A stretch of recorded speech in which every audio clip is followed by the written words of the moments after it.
Well, we've just heard from Jurgen Klopp ahead of Liverpool's titanic Premier League top-of-the-table clash with Manchester City at the Etihad on Thursday night. As you can imagine, the Liverpool manager in fine spirits, with Liverpool going into the new year on a glorious high on the back of that demolition of Arsenal at Anfield. 9 straight Premier League wins, confidence absolutely sky high, and the Liverpool manager adamant that the title race won't be decided at the Etihad on Thursday night. Pep Guardiola has been playing the old mind games in the build-up to this one. He said that he thinks if the gap was to go to 10 points with a Liverpool win, that would be too great for City to claw back. He also described Liverpool as the best team in world football right now. Klopp sent that one back with a bit of interest, said to him that no chance, Man City are still the best team in the world as far as Klopp's concerned, despite the Premier League table suggesting otherwise. He thinks City have kicked on and are even better this time around than they were when they won the title with 100 points last season.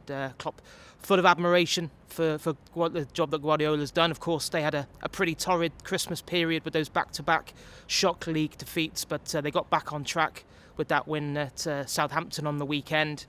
And, it's just a huge game. But I think Klopp's right. It's not going to decide anything, of course. I think if Liverpool were to go there and win, it'd be a massive step towards achieving the prize that all Liverpool fans are desperate to see Liverpool get their hands on.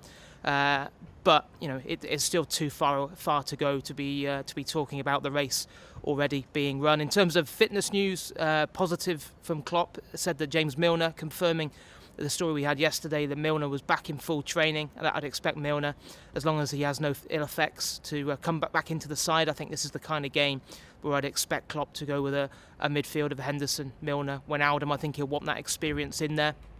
And it's going to be a really interesting dynamic with the fact that City, certainly the greater pressure is on them.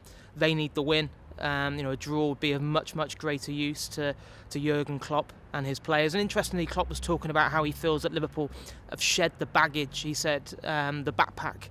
He talked about how I think what he meant by that was he felt that when you play for Liverpool, all that history sometimes can weigh heavily on your shoulders. You're compared to great teams of the past all the time, and if you don't match up, it can be that can weigh heavily on you. But I think what he felt was that run to Kiev last season made these players believe that they deserve to be recognised as an absolutely elite level Liverpool team, and now they've gone on to the next level with the record-breaking start they've made to the Premier League season. But by the same token, Klopp, again, desperate to keep a lid on those emotions and expectations, said that when he's out and about, he doesn't see fans celebrating. He feels as if that the supporters know that this race is far from being run. So all positive at the moment, but the stakes are so high at the Etihad on Thursday night. Elsewhere, Jurgen Klopp was asked about Chelsea's swoop for Christian Pulisic. Klopp describing him as a great signing for Chelsea, a very skilled boy. He said he's delighted that he'd be gracing the Premier League from next season onwards. With a story on the Echo site earlier today just explaining why Klopp had decided not to go back into the market for Pulisic. Of course, Liverpool had a bid rejected for the USA international back in the summer of 2016.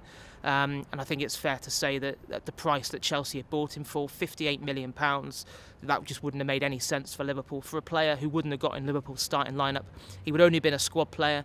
Liverpool don't buy squad players for £58 million, especially not someone who's inside the last 18 months of his contract. So Liverpool left the way clear for Chelsea to get that one over the line. Klopp more than happy with what he's got for the second half of the season, and now it's all about events at the Etihad on Thursday night.